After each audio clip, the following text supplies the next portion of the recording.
Hello, everyone. My name is Richard Myung, and today's topic is the how to maximize a college financial aid, and that is a very critically important issue today because the biggest challenge to maximize the college financial aid is getting to be a little bit more difficult every yearly basis, and since the U.S. government changed entire formula and as long as the technical terminologies, and actually you might have a very difficult to understand during the process. So today I'm going to discuss about how to maximize college financial aid, as well as how you can do the prior planning for the college financial aid, and also how to improve admissions so that you could be you could expect the maximum financial aid from the school because you will be treated as a preferred student register. And also various research programs to enhance your personal profile to maximize financial aid opportunities. So this is me, and I was briefly introduced, and you can actually refer back to my profile later. And today's the most interesting topic is what is college financial aid?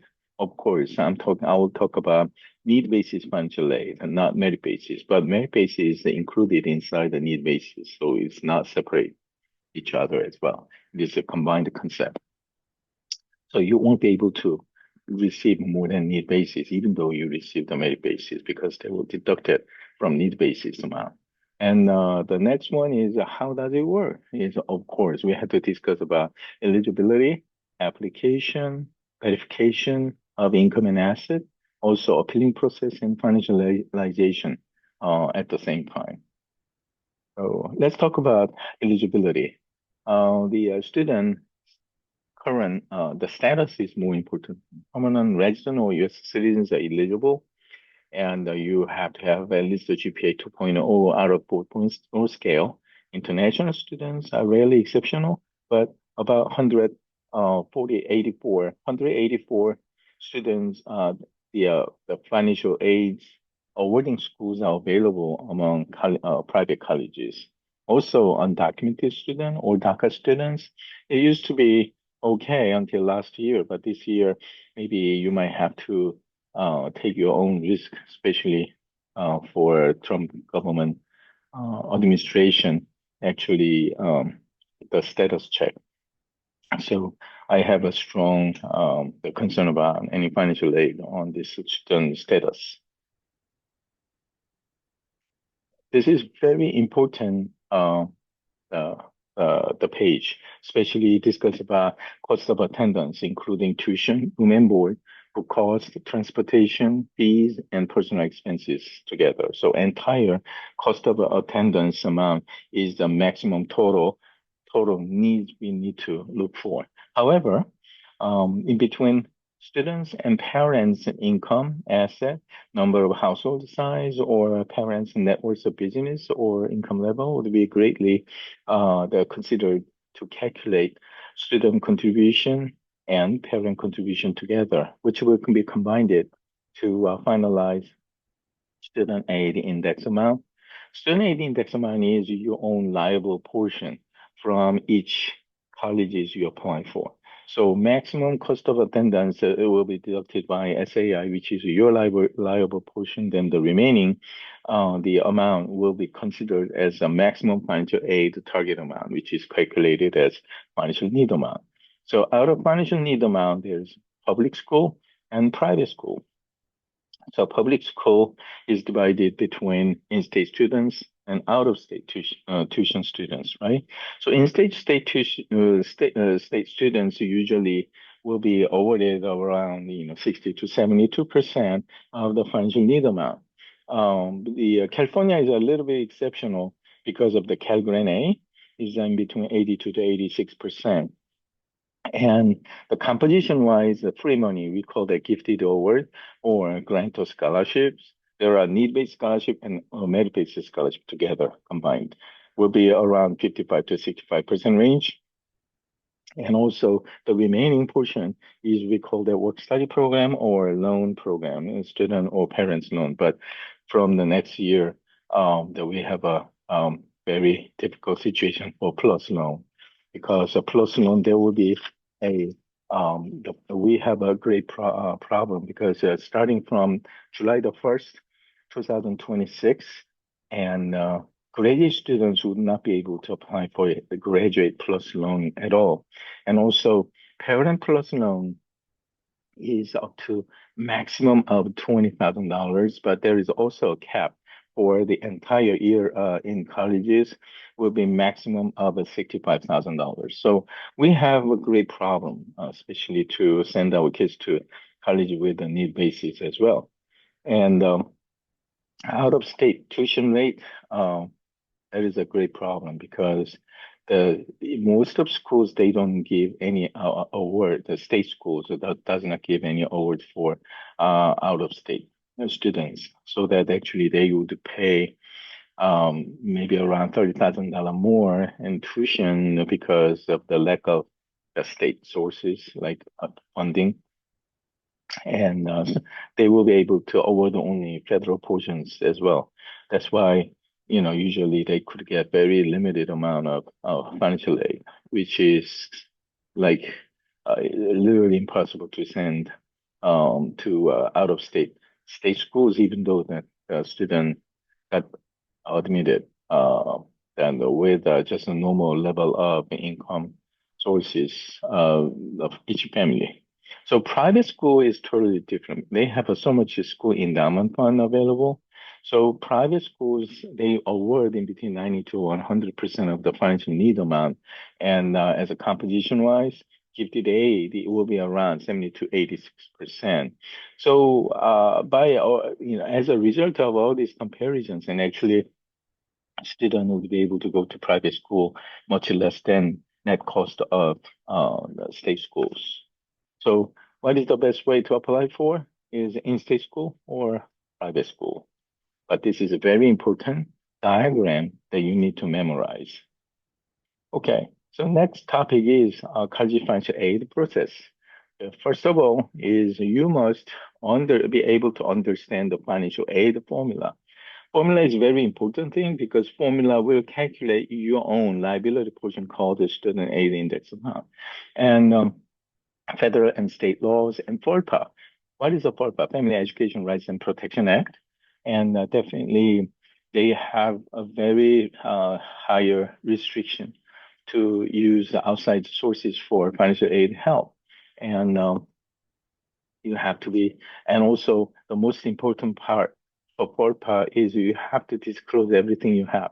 If you have any intentions to maximize financial aid by concealing any asset or income information, and if it is considered as intentionally wrongdoing things later, then there's a huge penalties and even you might be confined, such as like 2 years in jail, something like that. So any student status, like the permanent resident status, might be, out of the country. So you have to be very careful regarding FORPA law. And financial X-ray is the important thing. The parent, you have to shift to your paradigm. Okay, you have to check the types of income and assets based on the financial aid formula, and also family situations could be maybe special circumstances or something like that. So you have to be very careful.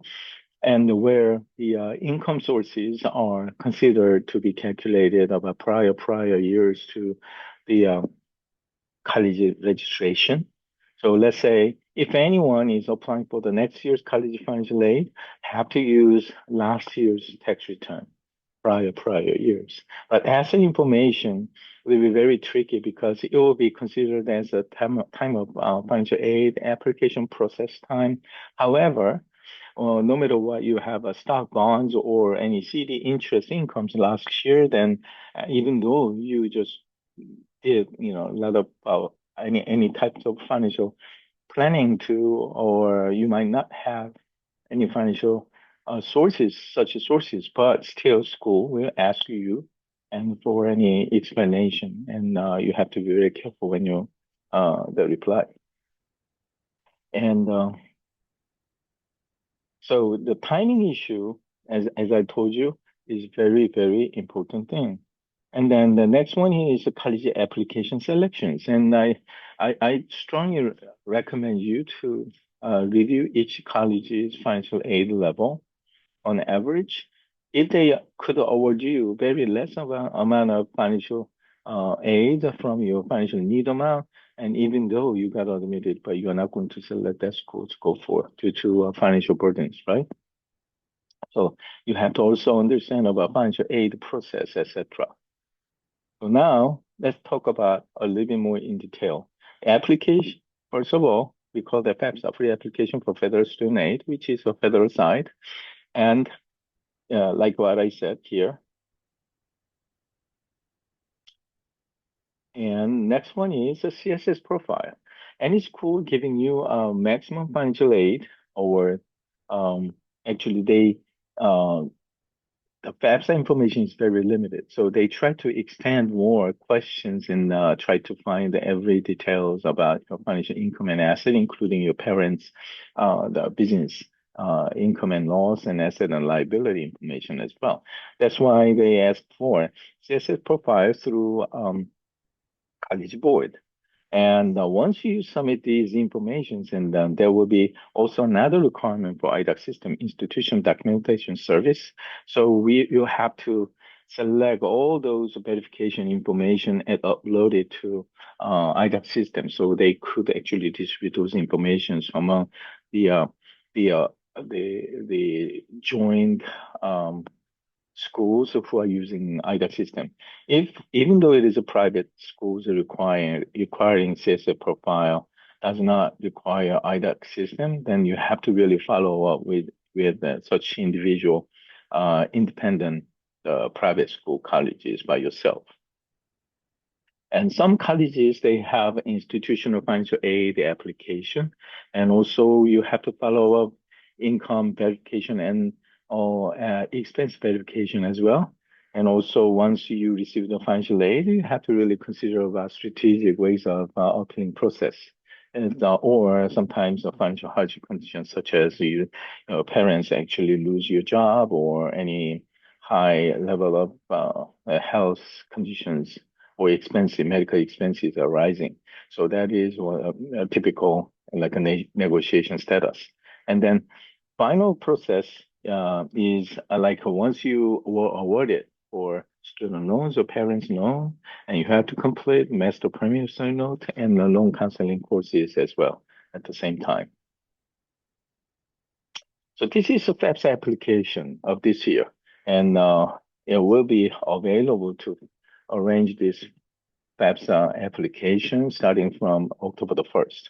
But actually, I'm giving you the kind of some screenshot of these pages.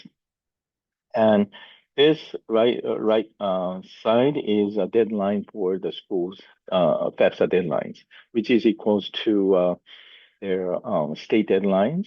But each state has a different deadlines. But the most important deadline is the school's priority deadline, which is much faster than state deadlines. And also, all the action, all the decision, and regular students are quite different deadlines you have. So you have to check every school's deadline by accessing their website. And this is a CSS profile. Once you access College Board, and there is the on-screen page, and actually right down side at the corner, there is a CSS profile application. You have to use your College Board username and password to access this CSS profile. So you can actually check your participating school's name on the left-hand side as well.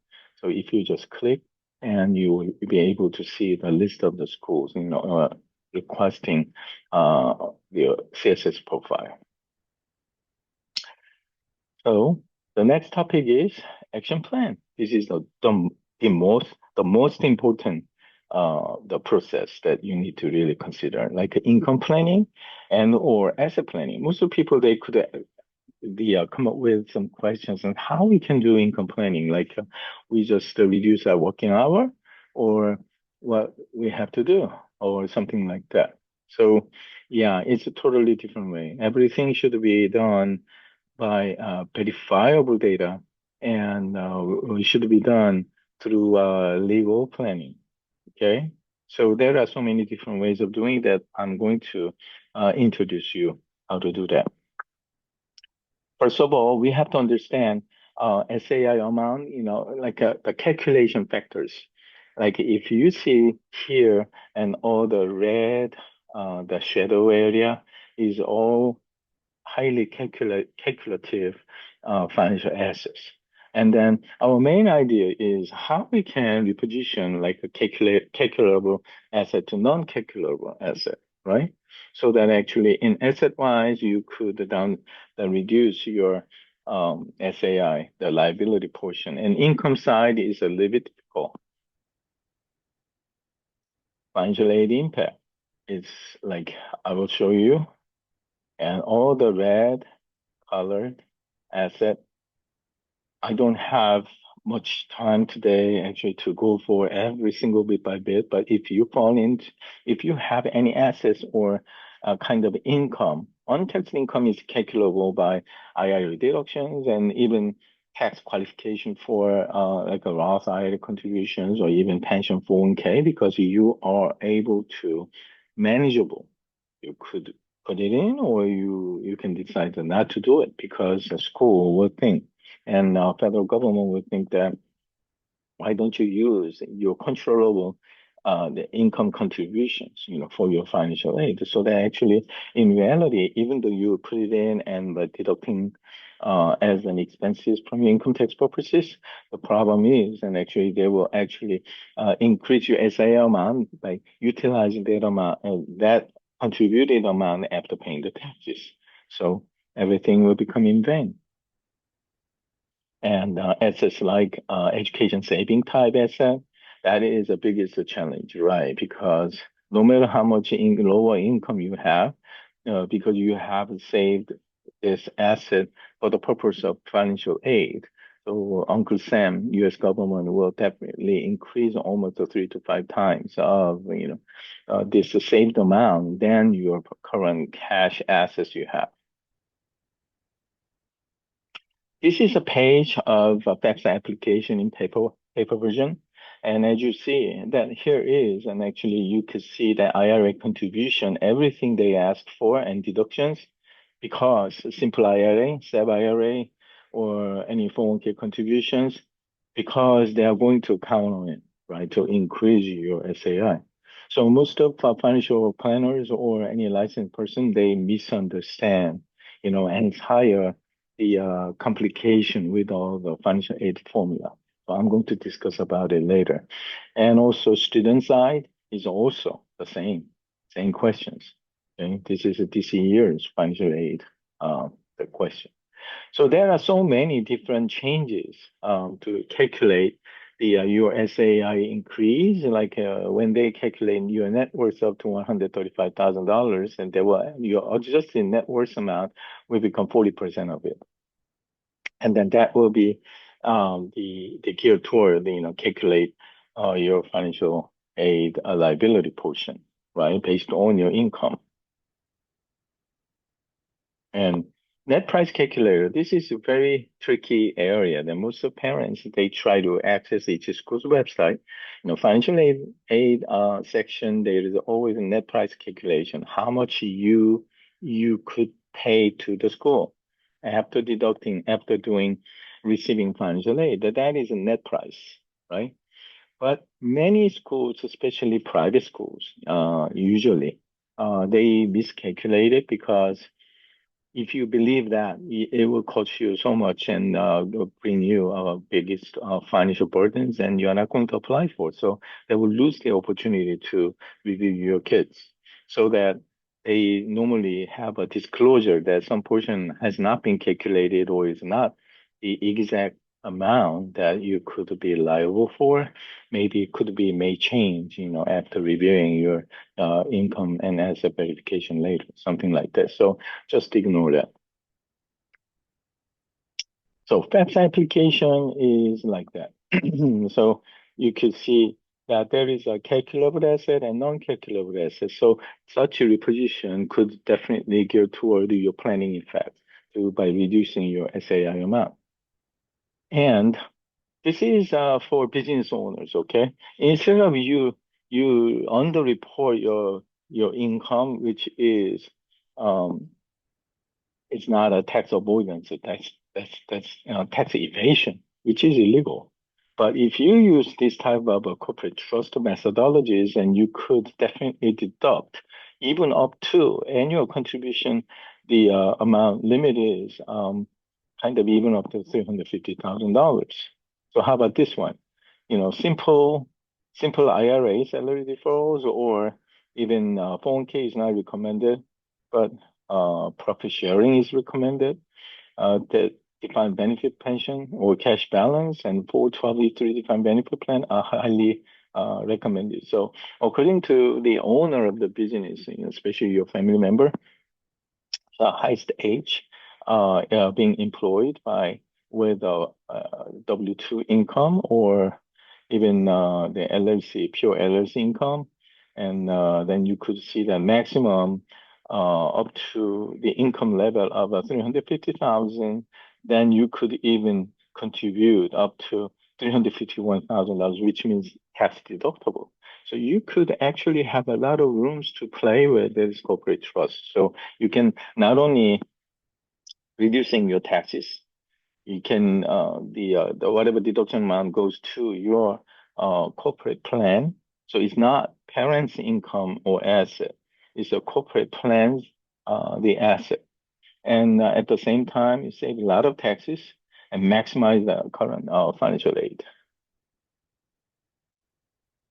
So as a result of this example, this is a general contractor, like making $290,000, but he is contributing up to $210,000, 885. So he could save so much taxes. So, and also his income becomes only $90,000, so that he's eligible to receive financial aid.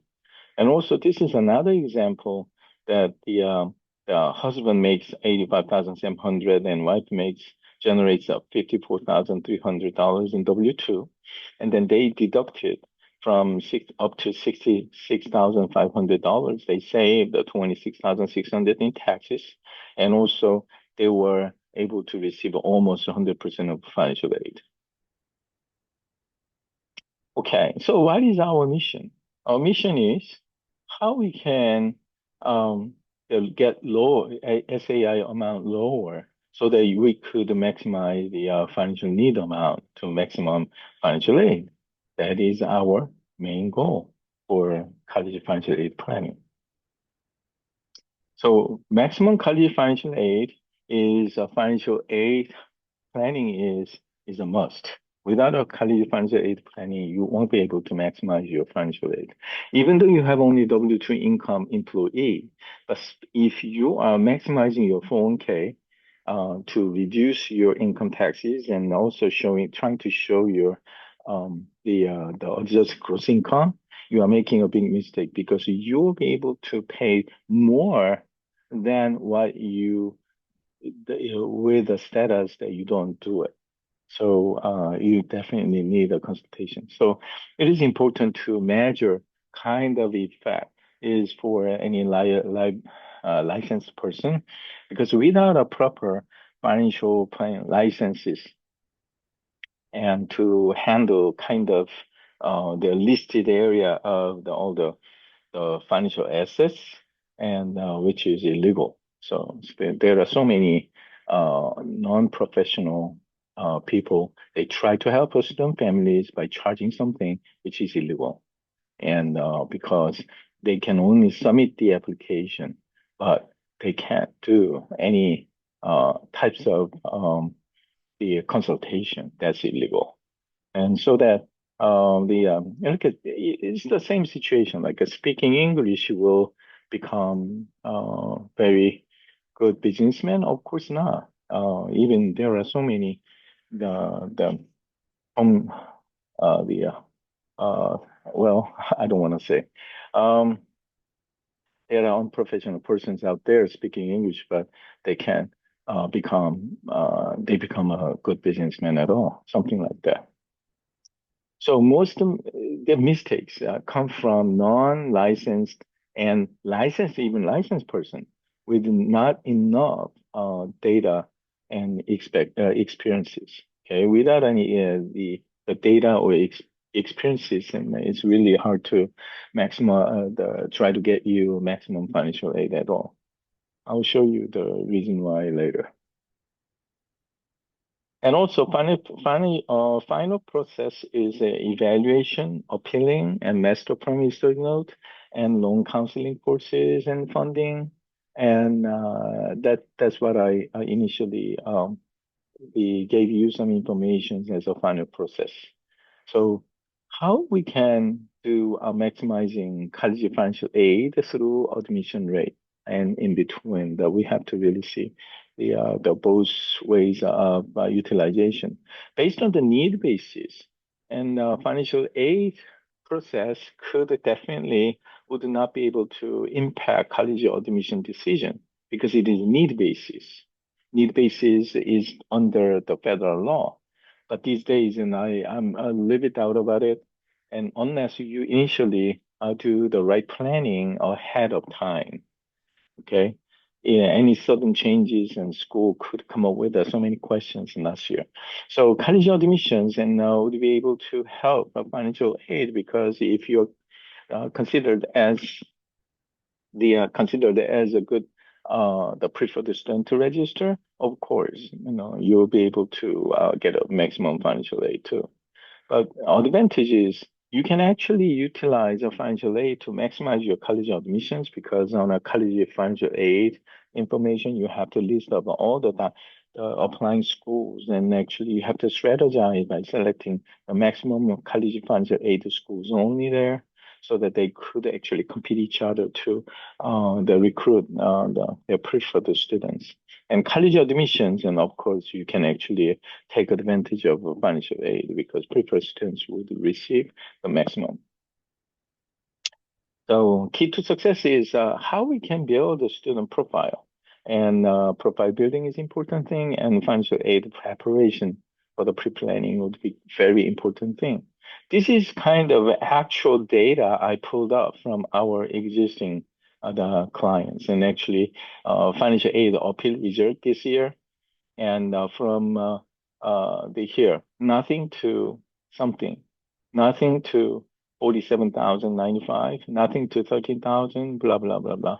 Why does this cause this type of problem? Because please do not try to understand by submitting the application is all done, usually without any planning and deep understanding about your financial aid, and then you could make any huge problem here. Even this student was receiving nothing, and even Cornell.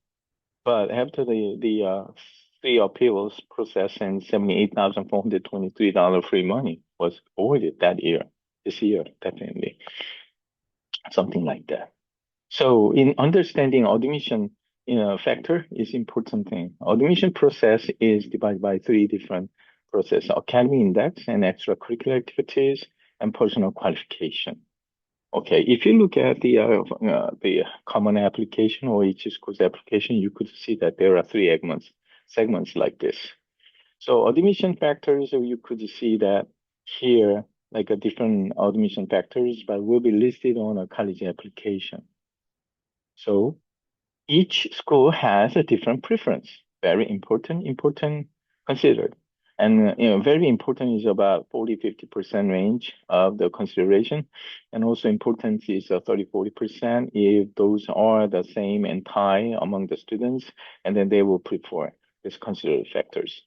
But even though they are adjacent each other, the University of Chicago and Northwestern, their evaluation is totally even reversed way of the evaluation. So if you copy one application to another application without knowing each school's the very important admission factors, and there's a great chance that you will fail one of each. And as you see, the second one. And so taxonomy is a very important thing, especially this year, the UCLA, there are more than 175,000 something students and actually applied for the school, but each school has, around only less than 30 admission counselors, and usually based only about on average of 7 minutes to evaluate each student's application. They would be able to review only up to about 25,000 students only. So literally it's impossible to review every applications, right? So they have to select the about up to the number of applications they could actually digest. So it is based on the spiritual way of doing it is like a point system. They evaluate each question's answers on the application as a point system. So for example, okay, if your GPA based on 4.0 scale, 3.7 to 3.84 will be the 9 points, and also 3.85 to 4 points is a 10 points, something like that. So according to all this information, they add them together. However, if you are already 11th grade and or 12th grade rising senior, then it's too late to just do something with the all the academic features, right? So you have to really think about the different strategies, how to maximize like non-academic achievement rating, like a national, international level achievement in 4 or more significant areas, you get 5 points. And state or regional is 3 points. And significant at the area level is the 2 or more areas, 3 points. And once you get a 3 points and like a personal qualification rating could give you up to clear 4 points, like a clear evidence of excellent interpersonal qualities, right? So it is much better to strategize, decide of the application, your college application. So the college recommendation is also what kind of words are included, and computer will evaluate, calculated as a point system. So what happened is, like a college application, there are over 4 million students applying among 27,000 schools, and number one school of each college, 27,000 valedictorians, and also salutarian, like second-ranked students each, and SGA president and editors each. So if you add them together, and there are more than 180,000 students applying the high level schools together, they're competing each other. So, but each top 10 schools, including all the majors, they select only 22,000, a little bit over student range each year. So problem is that there will be only 1% difference could make a pass or fail, yeah, which it will be based on college applications. Okay, please remember this is very important thing. So this time of the year is a really important thing to look at your common application. Of course, this common application, the screen shows last year, so, but this year the information is the same. Only the ways of looking is a little bit different, more recently updated, right? So if you look at education section, go down to honors, and they will ask for the 5 achievement record. Okay, is because to calculate the point system. You see. So first step is understanding admission process. Second step is profile building. Third step is college selection. So it must be personally, socially impactful and enhance personal qualities. So leadership research achievement areas, and this is actually a screenshot of one of the widely known colleges, and it says contribution to community. Here, our advice is more than recommendation, right? Or suggestions. They said do not overlook uh, the research, internship, family responsibilities, etc., as an important contributions. So must be socially impactful. And this is another idea. It's like international programs, like a Korean university this year has only about 2 to 3 weeks program in Korea for international winter campus. But they generate the college credit hours, and also the program cost is very, very small. Even one course is only $1,300, and second courses is 2,250. So just to take a screenshot of this page and then you apply there by yourself. Okay. I just found and also some of my students, they really got the nice outcome out of this. And also the accommodation on campus is only about here, one single room and double room is very 3 weeks, only 550, which is even 3 or 4 days of hotel cost. And you could definitely be able to enjoy, inherit all the Korean heritage and as well as all the good experiences with academic improvement. And also, this is another program we have, AGRP AI. It's a research internship program. So it's a various areas of individual research with the IB PhDs. And also another is AI program. And there are so many students actually completed and got a really good college admission result by enhancing their artificial intelligence research areas. Must be socially impactful too. Okay, and also paradigm shift is important thing. Do not take opinions by non-licensed. That's an absolute. Okay, my child will take care because he or she speaks in better English. Of course not. You need to definitely understand the formula. Focusing on form and application submission. Okay, I'm done. Of course not. That is just beginning. Okay, and then once the application is submitted, the college will take care of it by automatic system? Of course not. Individually be reviewed and they have their own prejudices, you see? Yeah. Think about it. If your income is only $35,000 a year, but you have $100,000 in stocks, and how do you think? CDs, of course, they're not going to give you any financial aid much at all. My income is too high. Yeah, of course, I showed you like income over $290,000, which who is not eligible, but after doing a prior planning, and actually was able to receive almost 80% of entire financial aid, more than $65,000 in college free money from the school. And our income is very low, and I'll be able to write. Of course not. Even though you make $40,000, but your expense verification shows that you are spending $6,000 a month, they're not going to believe it. So you'll be in really big trouble. You have to really consider to be making sensible. Okay. And college application market with no financial aid. Some people they do it because it might affect their admission side, but if you market, then you are not going to receive any financial aid from that year point of view. And so the conclusion is we have to really strategize entire college financial aid, the venues, and definitely you should be able to maximize financial aid by pre-planning. So the conclusion is like you have to be able to self-evaluate. We developed our form. So if you contact us, and I will send you the self-evaluation form so that actually you will be able to measure how much you have a knowledge background on, this financial aid process. Okay, so my time's up, and I hope you are better the maximum the result, especially by doing pre-plannings. And if you have any further questions, then you can just send me an email and with the direct questions. Okay, thank you very much, you all. Thank you. Bye bye.